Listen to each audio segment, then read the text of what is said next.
I've been betrayed at any cost when I was 7, you know? Audio Jungle.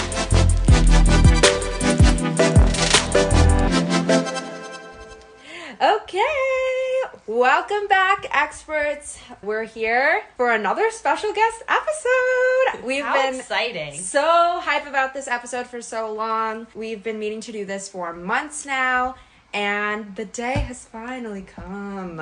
So today we have our good friend, model, and personal confidence coach, Aanya Gandhi. I'm so excited to be here, and seriously, like, biggest thank you. I feel like such an honor for me to be here. I would sit in my room, listen to your guys' podcast, and just feel like I had you guys there with me, but not really, and like nodding my head and like responding to things without realizing that wait, I'm not on the podcast myself. What who are you talking to? That means the world. And now you are. And now I've made it, Mom. I've made it. Well, honestly, I think we should talk about how we both met Aanya. Yes. So I met Aanya back in college because she was good friends with one of my good friends from high school and was living with her at the time. So shout out Poonam. And then, she's seen me at my highs and lows in college. Highs to let people know there's more highs than there were. I met Aanya in good old high school. They go way back. Oh my gosh. I don't even remember if we had like a class together or it was just like this small group of like brown girls, and it's like you're brown, you're brown. We're like, hey, time to bond.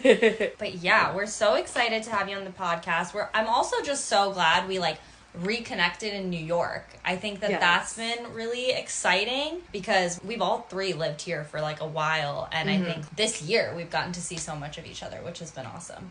Yeah, Beeksha and I worked together, and then I think the next time I saw you, Priya, was at that event that we... Literally, yes. So we have to talk about that because we need to give people context about the personal confidence coach fit in the beginning. But we've mentioned the story on the pod before, actually. But we went to the South Asian Trailblazers event, which Simi hosts. It's an amazing podcast, and she was doing a live podcast taping with Aparna from Indian Matchmaking. We're like so thrown off in the beginning of this event because we were just like shell-shocked at how many people there were, and like we thought it was like a seated auditorium. To be fair, it was a very, very small store that we were all just like in the back of the store. We thought we were just gonna go somewhere, sit silently, and listen to an interview. Meanwhile, we go, and it's full on a mixer. It was a mixer, and we were not mixing. We were standing at the side, and then Aanya walks in. Hold up. I came first alone, okay? Yeah. And I had to experience the shock fully independently. I was looking around like an idiot, okay? And I was like, thank God, at least I put on jeans today. Because, oh my God. I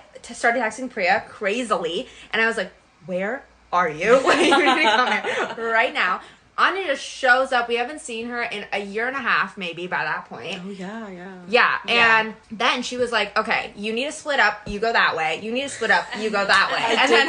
And I will forever remember that because, honestly, that event, I think, just gave us so much perspective on how to actually, like, network properly, especially when it's a side hustle that you're working towards. How do you actually meet people with similar interests and stuff? And it was very eye-opening.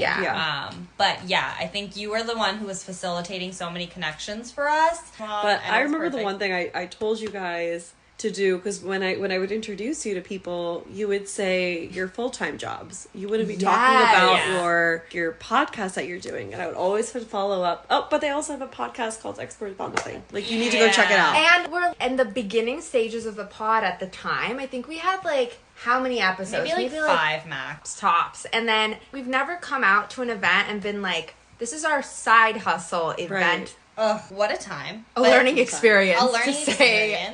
The least. Now we're going to jump in. We're going to do a hard pivot to a quiz because... quiz. That's what we do. That's what we do here. I love it. The quiz we're doing today is called the 4 Tendencies Quiz. It says self-knowledge is a key to happiness. And this quiz is going to help you figure out what type of tendency you have. It's going to help you figure out the key to happiness. Yeah, literally, please let me know what it is. Okay. expectations. So first, we should say what the 4 types are. So we have the upholder, who allegedly meets outer expectations and meets inner expectations. We have the obliger, who meets outer expectations, resists inner expectations. We have the rebel, who resists outer expectations, resists inner expectations. And then we have the questioner, who resists outer expectations and meets inner expectations. And Anya, you can go first. So I took the quiz, and I was a little shocked because I could see myself in different situations being a different tendency. Yeah. So mine was questioner. Okay. But I will say very candidly, if you had asked me this, or I took this quiz about a year, 2 years ago, I wouldn't have been that. I think I would have been closer to the obliger or the upholder person. So personality has shifted, my habits have shifted, and so has my tendency. And it makes sense now, looking at, the description of it is questioner. It's somebody that questions all expectations. They respond to an expectation only if it concludes that they make sense. In essence, they meet only inner expectations. So while I like to think that I take in feedback from friends, from family, boss, whatever, of what I need to be doing to get done, I will make sure that it aligns with myself, that it's something that I want to be doing. But I will say it took a lot of time for me to get to this point. That is amazing. Yeah. Oh my God. I wish I was like that. I know. Oh my God. Mine, I got the obliger. Makes complete sense. Retweet, me too. I got it low-key too? knew you would. I Because know. we are the same. I was like looking at the questions. I was like, this is what Priya would say. This is also what I would say. Very similar. I think Right. in our tendencies, I think we are very similar. Yeah, I In agree. a lot of other things, we're very different. Very different, as Yeah. we realized from the friendship quiz. Yeah. Yes. It says, obligers meet outer expectations but struggle to meet inner expectations. Of all the tendencies, obligers are the biggest group and the ones whom people count on the most. They put a high value on meeting commitments to others, but may have trouble setting limits and meeting their commitments to themselves. Absolute. Yeah, that is me. That is fully me. Yeah. I feel like I will bend over backwards to the point where it could maybe be like not good for me. It's not even a maybe for me. It is not good for me. I definitely it's- do that It in a lot gets of to the point of not good to me. I think you get to the point of not good to me faster Yes. than I do. Yeah. But I see this in myself at work, at like Work is family very- things, and it's like one of the biggest things I'm trying to work on right now. Yeah. Right. I That's interesting. think I have a tendency to just like say yes to everything. I always am working on it to figure out the things that I can say no to, but it's like in a work setting, shoot, I'll say yes to everything. Like there's basically Yeah. nothing I'll say no to, which is horrible, especially because that's how you get burnt out. And I feel like in a personal setting, it's more just I try to do everything everyone else needs of me, and then I also try to do everything I need of me, Right. and then I burn myself out because I'm trying to do both, and then I get beat up from trying Yeah. to accomplish everything at once. It's Yeah, boundary that's setting. Interesting. No. I'm glad you at least recognize it, because I know a lot of people, they just don't even recognize that they're doing all these things because Yeah. you can't change or like try to make more of an active effort. Yeah. And it's like society, especially on women, makes you feel like you have to do that. To do everything, be there for everyone, like Yeah, you're supposed to juggle it all.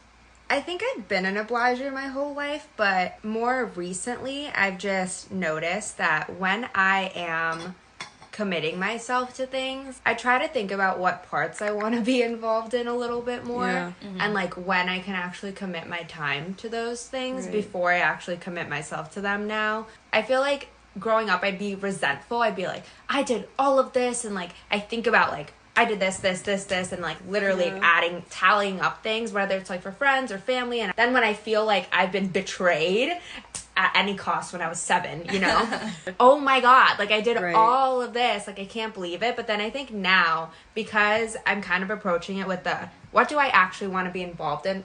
And what do I feel good about doing? And what am I happy contributing to? I think I'm getting more into that phase where I can like happily volunteer my time Right. instead of feeling I have to do something. for this. Yeah. Love the growth. Yeah. Growth. We're growth girlies. Growth girly. Well, today we have an amazing episode planned for you guys, and we're going to talk about so many things. I think we're just going to start off with some background on Aanya herself, and we can talk about the start of your confidence journey, which I think plays a big part into how you got into modeling, how you got into basically just finding yourself in the city and just finding like things that you actually are passionate about. So we remember very vividly that you had this one Instagram story, and this was during the pandemic, so everyone was on Instagram. No one had anything better to do. Yeah. So you had this one Instagram story where you talked to your followers very candidly. What actually led you to do that and make and post that at that time specifically? Also just because we're all at home and miserable. It's but like that was the best time to do it. That's type true. of It's a very reflection. reflecting time. And how did you feel after you posted that? Yeah. So actually, before this, a couple of weeks ago, I went back and I looked at those highlights. I posted my highlights on my Instagram, some of this confidence pep talks, and it really felt like kind of a Dear Diary type of moment, but just publicly out. But what started this was I had just watched the movie Moana. I watched it with my aunt who came from India, and I've seen that movie before, but for some reason in that time I was really in a slump. I couldn't really find anything to hold on to and get myself out of it. It just felt like life was just going, and I was just hanging on by a rope. But then when I sat there and I watched Moana, for that time it really clicked for me. I was watching this young girl who really holds on to her sense of identity, doesn't let anyone touch it as much as she has to fight for it. And eventually she wins, and she's able to spread the love and the light and let other people in to her world. And seeing that just kind of made a big spark in me, where I remember then going inside my room afterwards, and I laid in my bed and could not stop thinking about, oh my gosh, if this girl, and yes, it is a Disney animation movie, but the message just so powerful and resonated with me that I lay there thinking, oh, if this girl is able to do it, why am I not able to do it? Why am I not able to own up to my identity and the things that I want to do? Why am I letting my insecurities stand in the way of my identity? So I remember thinking like, okay, I really want to talk to somebody right now. I have a lot of energy. I need to call somebody. It's 2:30, 3 o'clock in the morning. Nobody's awake. I tried calling people. Nobody picked up. So I was like, okay, where can I else channel this energy to? And I had this brilliant idea inside of me at the time, which was just to open my Instagram and start openly talking. And so that's exactly what I did. I opened my Instagram.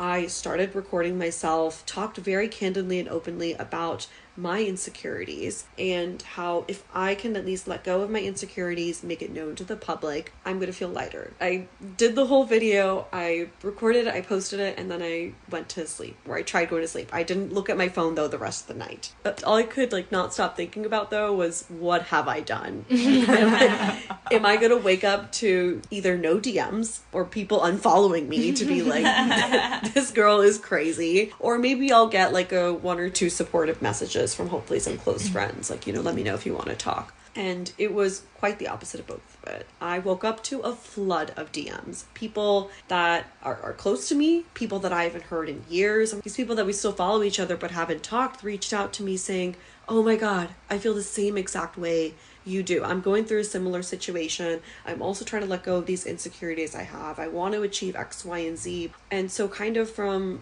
there, having all these different conversations really led me to be like, wow, like we are all very similar to each other. And all the insecurities that I had talked about, which I thought were so apparent, were not that apparent actually to other people. So when I talked about, for example, my nose, I'm so insecure about my nose, and still to this day it's a work in progress of trying to love it. But so many people messaged me and saying, we never noticed that about your nose. Like your nose looks so normal to me. From talking to all these people, realizing that all these insecurities that I've been holding within myself, nobody else gives a damn about it. They are all so busy working about their own insecurities. And that was so heartwarming and touching to know that there's a community of supporters and people that want to empower you if you just open yourself up and let it be.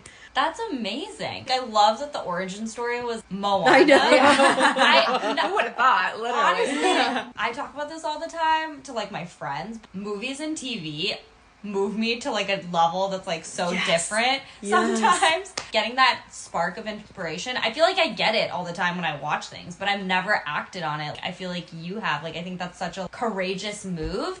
Both of us watched that and we talked to each other about it. We're like, this is iconic. Really. Yeah, and like So Instagram's such a filtered, curated place. Right. Yeah. And so to see something that was just very raw and real and that really everyone could relate to some degree was so refreshing. Yes, 100%. There's nothing you said that I don't agree with, either of you. And I feel like when I saw that, my first thought was, it's amazing how vulnerability can just open up so many more doors. Yeah. I feel like some of the best friendships I have are because, you let the connection build organically and then you see people's pain. You talk about and relate over those like similar fears, those similar insecurities, to feel like you have company in your pain. You're not alone. Mm-hmm. Yes.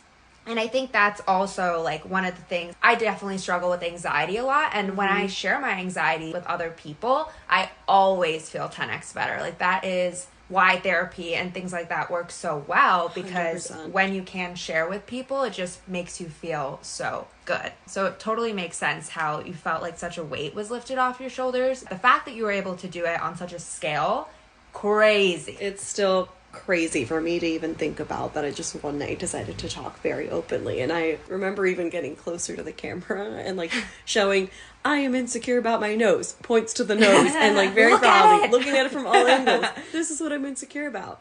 And now that I've told you I'm insecure about it, nobody has that power over me to make me feel more insecure about it. And I think that was kind of the biggest step in helping me overcome it also. It wasn't just, this is a step towards talking about it. I let it out. I let everybody in my universe, in my world, know that I'm insecure about it, and now I'm able to overcome it. I'm curious, like, obviously Moan was the spark for the Instagram story, Right. but you were mentioning, even when we were talking about the quiz, that, like, it took you a long time to change your tendency. Right. Like, a year ago, you would have been a different tendency. So when did you really start thinking about, like, self-improvement work and, like, what you wanted to commit yourself to, like, build your confidence? Yeah, I think that point was definitely a spark. I would say before then, I'm very lucky to be surrounded by strong, empowering women in my family, especially. So seeing them making a mark for themselves and being sure of who they are as just individuals was amazing. And maybe I didn't take on as much as I should have in really understanding, okay, how do they reach to that point too? So from that spark that I had of posting on social media, having conversations with so many different people, I mean, that just energized me to keep going. So now everything I post, or not everything, but majority of things that I do post on social media now, I still talk about the Instagram pictures of it, but what's the reality behind it? There are always two sides to everything. So now things don't faze me as much anymore. The excitement of seeing, influencers or celebrities doing all these amazing, incredible things, which looks so great, and I'm sure it was, but I also know now within myself, after reflecting so much, that there's always going to be another side to it. We don't know if they also walked into this event or this mixer with anxiety. There is so much more to those things, and so talking to myself a lot more, talking to people on Instagram a lot more. I even follow Serena Kerrigan on Instagram. I don't know if Frida's too. I love her. Yes. is amazing. And honestly, she's also been a big motivating change in my life. I ran into her actually outside in West Village. What? And took Was she at the a Elk? selfie with. She was at the American Bar. Yeah. Yeah, she's always typically at American Bar, but it was so weird. I took like a double take, and at first I was like, oh, I don't know if I should go up to her. And then I was just like, chug it. I'm gonna go ahead, and I did. And of course, my first initial response, and this is a time when I was still really working on myself, was, hi, like, oh, it's so nice to meet you. And she's like, oh, do you want to get a picture together? And I immediately go, oh, but I don't look that great, but you looked great. And she's like, don't you ever say that about yourself, especially in front of me. And I kind of had to give myself like a little slap on the wrist, because I'm like, this is all what she's talking about. So following Serena Kerrigan in that journey has been really helpful. One of the biggest pieces of advice that she has given is talk to yourself like you would your best friend, because you are your best friend. You would never want to hear your best friend saying to you, they never would say to you all these degrading things that you're constantly thinking about. And so I really took that in. And so every time for a couple of months after I made that first initial post, and I kept posting more about insecurities, more about community, more about how we can uplift and empower each other, I would also just look at myself in the mirror and do those practices that she told me to do. Again, it's still very much of a work in progress, but definitely led me to improving on myself. And then listen to podcasts. I would listen to Jay Shetty. I would journal and write and reflect. And therapy is like the number one biggest thing. Similar to Diksha, I deal with anxiety every single day. That's the tea. I'm like so curious, how do you stay consistent with this? You know, in like day-to-day life, it's so hard to just honestly consistent with really any habit. Do you have things that you do every single day that like kind of help you towards that? Or like when you feel down, you have like strategies to pull yourself out of it? Or like how do you approach that? I think it's a mix. I mean, I think therapy is something that really forces you to have that sense of reflection every week. And then from there, they give you action items for you to work on. But staying consistent, I am not consistent. I've been through this journey walking a few steps forward and then 10 steps back. But then continuously making myself sure that I'm going to walk forward. If today's a bad day and I fall back into an old habit or an old pattern, that's okay. Give myself that grace and compassion to be able to then move forward when I feel ready. And so reminding myself, and we hear it so many times, that growth is not linear. It truly isn't. Even for any person that you go to that seems very confident, everyone has really hard and tough days. So I make sure to keep that in my mind, have that compassion towards myself, go to my therapy, and making sure I'm also surrounding myself by people that I feel like I can have these open conversations with. You can't hold everything else in. You can go to therapy, but that's maybe once a week, once every couple of weeks, right? So you need to make sure you're surrounding yourself by people who are as empowered as you, or working to becoming empowered, working to become a better version of themselves, even if it's not every day, but at least they have a goal towards it. And that's made such a big difference in staying maybe not as consistent, but working towards your goal as much as you possibly can. Honestly, hearing you say that you're not consistent and that it's not linear feels so good to hear, because I think a lot of times when you start the self-improvement journey and like you're trying to develop your habits, you're like, every day I need to do X, Y, and Z. And like when you miss a day, it just is like a spiral of, I'm just gonna, I suck. You're negative self-talking yourself about something that should be something that's helping you. So it's really confusing, and I struggle with that a lot. And I think it's so nice to hear people who, like, I see you as someone who's really worked on her confidence and like radiates that, and so it's impactful to know that everyone struggles with that same consistency. Like it's just when you pick it back up that matters. And I think I make that point a lot. That's why I'm consistently posting on Instagram. I post so many videos of me crying, and I don't know, you probably have a bunch of them.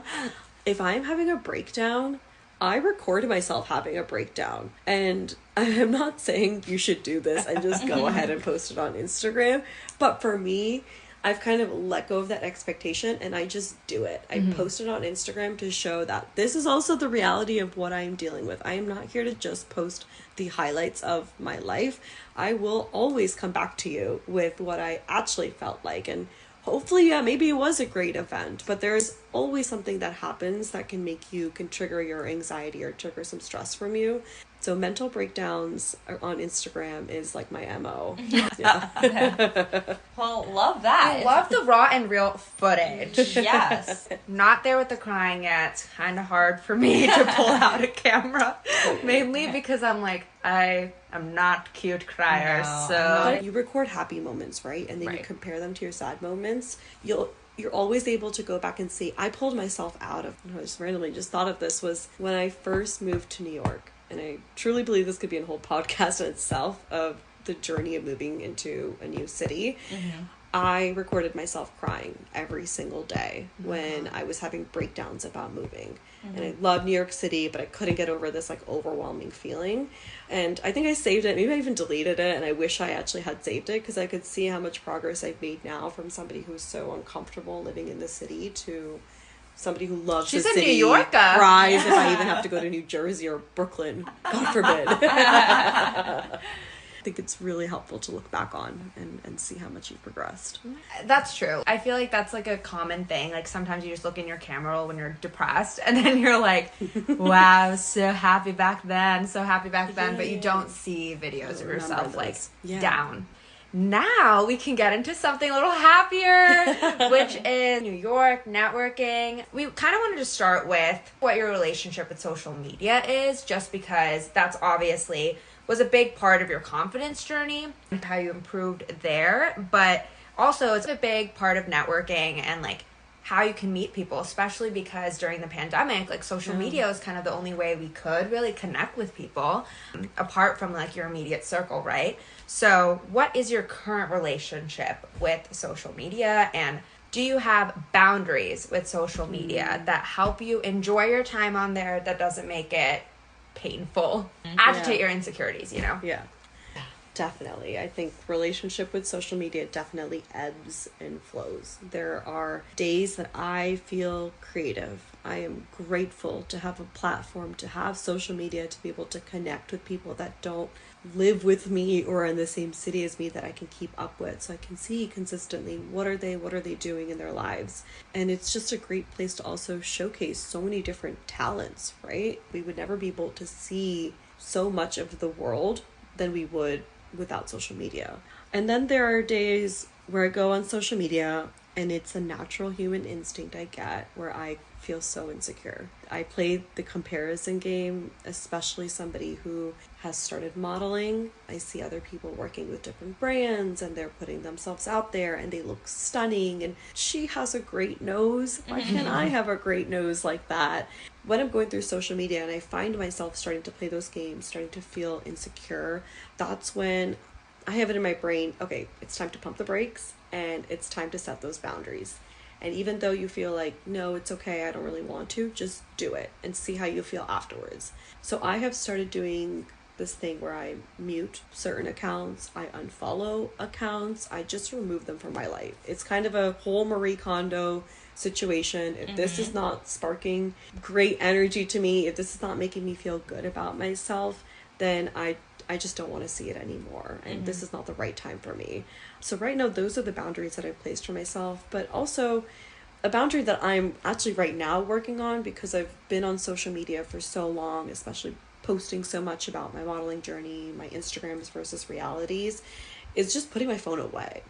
Realizing that there is a world also outside of social media. We see the world on social media, but what's happening in my current world right now? Am I taking time to be inside nature, read books, do those things that actually make me feel more fulfilled and happy? Work in progress, as we always say. I mean, we literally just did our social media detox, an Insta detox specifically, not a social media detox. I feel like the boundary setting can be a full game changer when it comes to social media. I think mute is the best feature on Instagram by far, especially muting stories specifically. Because I'm like, I can look at a picture. That's not going to kill me. Looking at stories, for example, of like people constantly living their best lives. The FOMO is so real. And it's also just like, sometimes you just don't have time to do. There's so many different priorities in everyone's lives. And just being able to not see that in a given time in your life is so powerful and just gives you the space you need at that time. Yeah, there's no contract we have signed. Life blood bounding that we have to be in constant cahoots with the people that are on social media and see what they're doing in their lives. Yeah. It's okay to let go of people and things that no longer serve you. Biggest boundary setting. And it's okay. Yeah. I think also just being honest about that is like the best way to go about it. It's not about offending people. It's just about protecting your own energy. Yes, exactly. Yeah. Love the way you worded that. And to compound off of that, New York in itself, I feel like, is a pot of comparison hell sometimes. It's also a pot of incredible energy, like the most inspiring people you'll ever meet. Right. But it's like good with the bad. And what was your drive to move here, and how do you handle living here with both sides of the coin? The craziness of it all. New York has always been my dream since I was very small. I was born in Mumbai and moved to the US when I was here. Yeah, I had no idea you were born in India. I was born in India. And I love it. And I still keep going back to Mumbai as much as I possibly can. Definitely feels like a huge piece of my heart and my identity is left in India. When I moved to the US and I was growing up in Virginia, going to New York City was the biggest treat of it all. And we would go a decent amount of times, my family and I, for like the Thanksgiving Day parade or for seeing some family that were in New Jersey. It was very accessible to us. And I used to remember making so many promises to myself as I was growing up over the years when I was visiting New York. I'm going to move here one day. I'm going to be an Upper East Side galley who has her own luxury apartment with a building and doorman and luxe life in New York City and being able to do all these fashion things that I wanted to do. I achieved maybe a third of that, which was moving to New York. So eventually after I graduated, I worked in this job and then found another job in New York and immediately moved to New York City. No time to look at apartments or anything. So I really moved into this, let's just call it a New York starter apartment. It's a rite of passage. It is a rite of passage that I tell everybody. And I was overwhelmed completely. And it was so strange to be like, me, a city girl, feeling overwhelmed by the city. It doesn't make any sense. And I cried every single day. Every single day. I was like, I can't get over this like overwhelming feeling. What is this? And it really helped to talk to people that actually lived in New York either all their lives or lived adjacent to New York City, who then moved into the city. They said, even I feel the same way. It took me a long time to get over this. It's not just you. And that was so comforting. They're like, you just have to find your own pockets of peace within the city. Yes. Find those pockets of peace, make it your home. And those tips and making sure that I am getting out there, exercising, going to therapy, meeting up, making new friends really helped me over time that now I just love the city. The amount of excitement I have for just walking outside and going from the walk and seeing different types of people, different cultures, different lives, and feeling inspired to know that we've all come together and just happened to cross paths with people in the city is amazing. Mm-hmm. So now I absolutely love it and can't imagine living anywhere else. So you were talking about what energizes you the most about the city is the people and like getting to meet so many people and network. And that's honestly what scares us the most about the city. Yes. So please. Networking terrifies us for some reason. And like, we're both extroverts, alleged, okay? But then when we think about it, we're like, maybe we're just faking being extroverts. I think I was at some point in my life an extrovert, but I don't think I literally am not anymore. I know, but we also, like, there's two things. One, it's like we're always putting ourselves we're comparing each other to other people's journey of like, oh, this person's able to like network so easily, but it was also so difficult to get that started, to, you know, to go up to somebody, random people, and have to push yourself out of there. It starts with just one person that you tap on the shoulder, right? And then you're able to grow. But the second thing that I've also learned recently actually was I kept calling myself an extrovert to other people. There was moments that I had, like introvert moments, where I'm like, I kind of just want to stay at home and read a book and watch a movie. And I was like, no, I can't do that. I'm an extrovert. And the labeling, I think, is like a huge problem. It's like we try to really put ourselves in little buckets and call ourselves either extroverts or introverts. And so when I remove those labels from my head, there's already so many labels that we have in this world. Why add another one on? Let's just be who we are. Yeah, and like whatever you feel like in that moment. Right. Because I think there are times where you're like, I do feel social, I want to be around people, and there's moments that you don't. And so like both are valid. Yeah. But giving tips to people who maybe that doesn't come as easily to, what did you do when you first moved here to start building that network and like reach out to people, go to events that maybe you don't know that many people at? Like where do you start on that journey? Yeah. So it was a little bit different when I first moved. This was right before the pandemic. My only goal was to make friends, right? To find a sense of comfort and a sense of community in this very big city. Work was the first place that I tried my best. I made friends with people within my marketing department. One of them, luckily, actually, I got super close to her. She lived just a couple of blocks away from me. So we would hang out all the time. I would start meeting her friends and then get introduced to friends of friends. And that way I started finding people that like, oh, this is, this is great. I'm starting to build groups of people that I feel the most comfortable with. So those were more like friendship oriented and had to start coming and building over time, and me making a conscious effort to reach out to people and just hang out with them, right? Get to know them. But then when I had to apply, like, okay, I genuinely want to make good, genuine friendships that we say are networking, but really if you can turn it into genuine friendships if you approach it that way. Mm-hmm. The pandemic hit, and when I had no more choice but to move everything to online, there's this new app that came out called Clubhouse.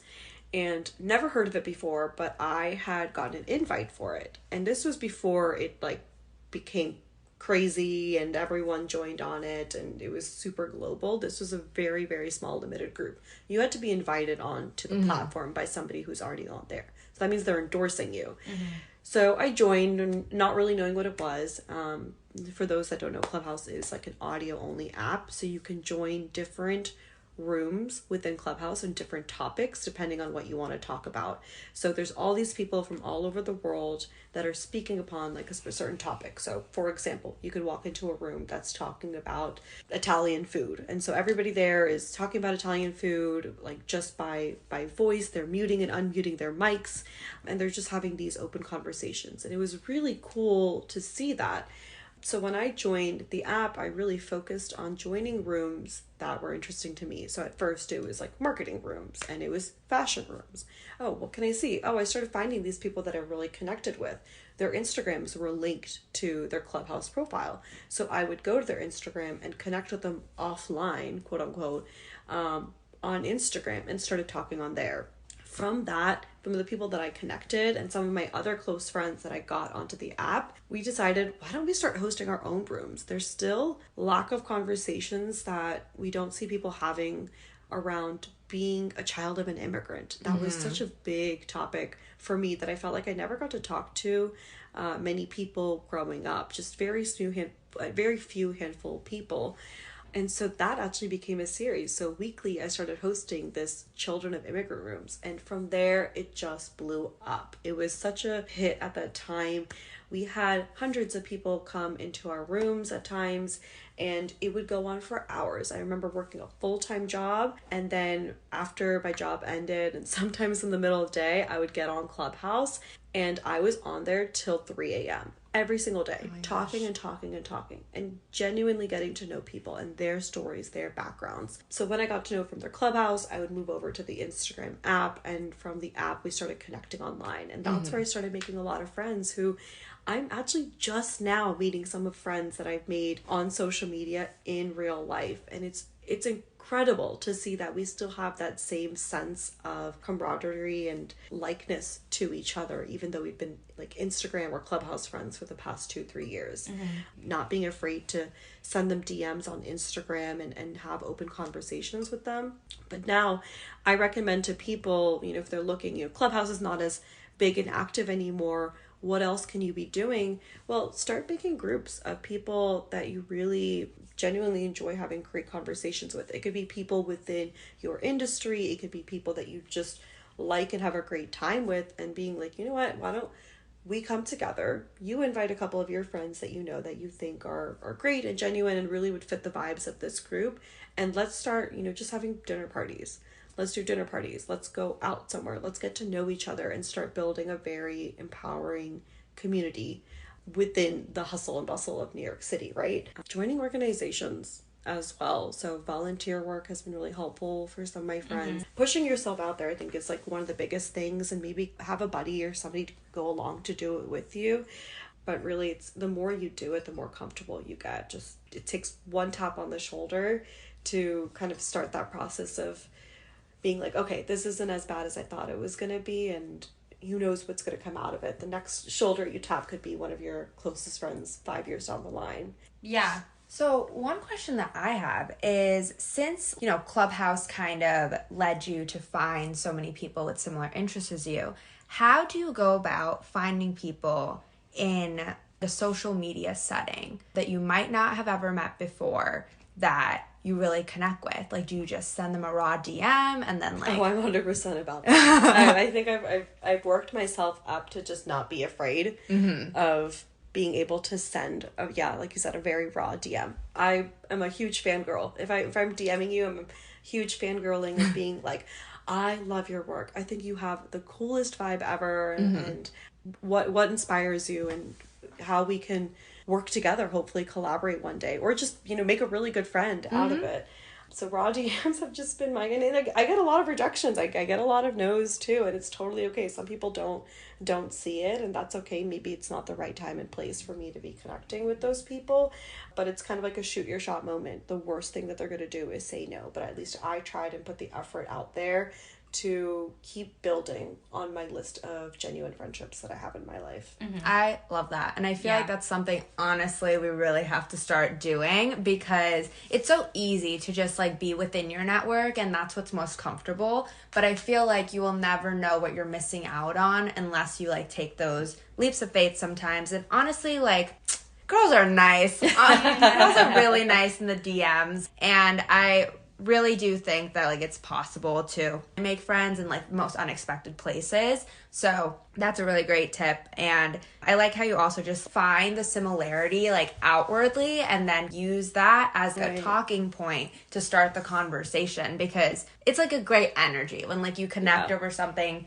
just as simple as clothes or like interests or like one hobby or anything like that. So and I think the biggest thing is being genuine about it too. I think I get DMs too sometimes from people that it's just so off-putting in the way that they want something from me. It's not like they're actually trying to build a relationship from me and then make that ask to see if it actually works and we can collaborate on something together.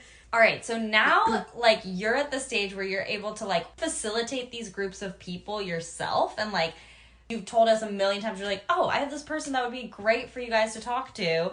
You're kind of like a matchmaker in a way. Like you're like a friendship matchmaker. Aanya Gandhi from New York City. Nice to meet you. Seema from Mumbai, but in New York. But yeah, like I feel like it's so exhausting for us sometimes to be like, oh, we're gonna like get a group together and do something. It like drains us to a certain point. But I feel like, does it drain you or does it give you energy? Do you enjoy doing that? Because I feel like you're always able to like offer people really amazing connections. Yeah.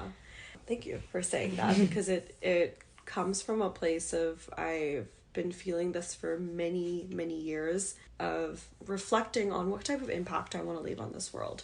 And the impact I want to leave is, I want to be somebody who people can look back at and say, she was an empowerer. She empowered other people to the best of her ability. So when I see opportunities, when I see friendships that can be made from this and this person that don't know each other, I love facilitating and I love putting people together, because it feels like my most genuine form of love and care and admiration for the person, to be like, this is a way that I can support you. Maybe I don't have the monetary means or other means to be able to know, maybe for example with you guys, like the podcast world, I don't know the inner outings of how it works, but let me please connect you to somebody that does know it. And it never has drained me at all. It's always just been really exciting and riveting, especially when I see people coming together to build a very, again, empowering and collaborative environment. That's all I want, especially for our South Asian community. We really need to work harder to make sure that happens. If we're staying siloed and working on our own things, we are never going to build our community up. To help make that happen might be little things, but I hope those little things can help make a bigger impact onto anyone's lives that I touch. Yeah, that's amazing. And I think you really naturally are so good at it. Yeah, you can tell that you are happy to do it. When, even like before, when you were talking about introducing us to one of your friends, it was just like hey, I like know this person, like I'll put you guys in touch. And it's like a really like natural thing that comes to you so organically. And I think I really like how you said like it's a way of supporting people, because it truly is. Like sometimes people just need the right person to talk to just push them forward, give them an ounce of inspiration. Forget the usefulness, even if they are just a good person and you just know of them. That's like an amazing thing to have, just like people in your corner, knowing of you and like being happy that you're doing something. I don't know, like acts of service like that, like just go a long way. And we definitely appreciate it. I know a lot of people in the community, especially here in New York, have benefited from your presence here. So I thought of this fun question. It's not that unique of a question, but Aanya was kind of sharing a hot take, and I kind of wanted to see what your hot take would be if I asked you what it was, like on the spot. What is a recent hot take that you've had? Oh. A hot take is the things that you see really, and this is probably something that, because I'm so much in behind the scenes of knowing, everything that you see is fake. It's so overrated. Trips. Oh, I love that.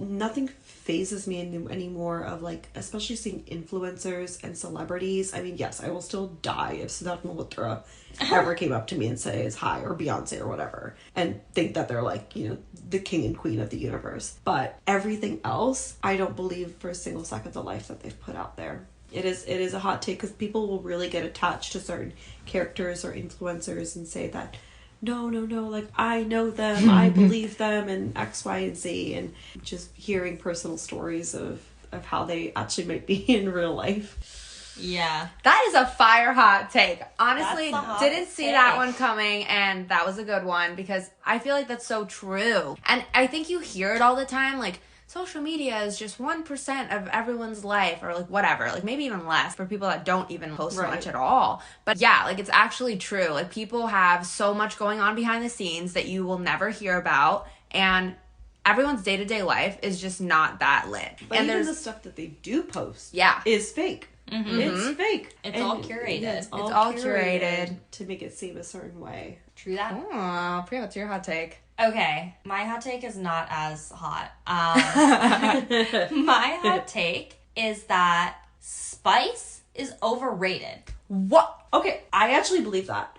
I saw 2 miles actually, on our order today, and I was shook. I was like, no. Okay, I take my take back and take it on your take as well. Oh, hell yeah, I got 2 because tallies on my take. Yes, I did the same thing when I had Indian food last night, and I asked the same question. Flavor or spice? What do you want? Pick one.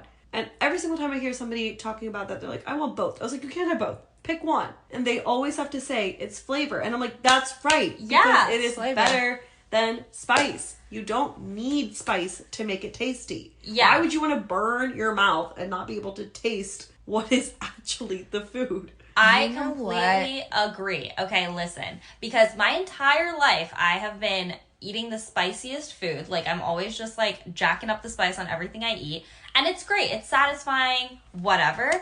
But recently, since I am unable to actually eat that much spicy food, I've been tasting flavors so much more and, like, trying different herbs and spices and whatever. And it doesn't have to be, like, heat. There's different flavor profiles other than heat. That's a tea. I think I'm forever changed. I mean, I'll still enjoy a spicy food every now and then, but, like, don't need it. Yeah.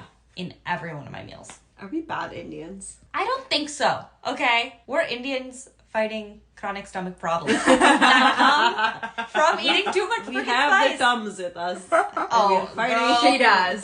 She I literally has it all. I have it all. If you have a tummy ache and you're near me, come to me. I swear. I got you. Okay, so my hot take is that relationship reality shows are out. Ooh, I second that. I take out my hot take and I take out her hot take to tally onto your hot take. literally, I don't know if everyone feels this way or it's just me. I'm over Bachelor. Yeah. I don't need it in my life to feel good. Everyone breaks up anyway. I don't like Love is Blind. I don't like really any of these reality shows anymore. I'm not excited by them. I feel like they're also curated. I can't trust anyone's love anymore, and I'm done with them. We're done with them. I just feel like I love a good Selling Sunset. I love petty drama. That's what I'm here for. Yes. Housewives. I will preach on I have not Housewives. seen Housewives. Guys, you are missing out on like a section of the universe that's so important. Section of the universe. I promise, it's so I'm part of important. the metaverse now. I don't know. I don't know. About you. They're also going to dominate the metaverse because those gals are crazy. Housewives of the metaverse. And yeah, I'm done with them. Yeah. Fair point. Okay, well, this has been the most amazing episode. Literally Aw, incredible. I feel like we covered absolutely everything. Had a really fun conversation. And I feel like this is not going to be the last time you're on our podcast. Oh, absolutely not. Yeah. So, can't wait. Comment and subscribe to this podcast my and leave a review for them because it really helps. And we are on the road to get them their TV show. A TV show? Nothing. Girl, we just want this believe podcast. it. No. I have dreams. I have hopes. Oh my god. You can speak it into I'm existence. speaking it out there. Because a reality TV show. Or your own reality TV show. Oh my god. we will link all of Anya's information in our description. And thank you guys so much for listening. And we'll see you next week. Woo!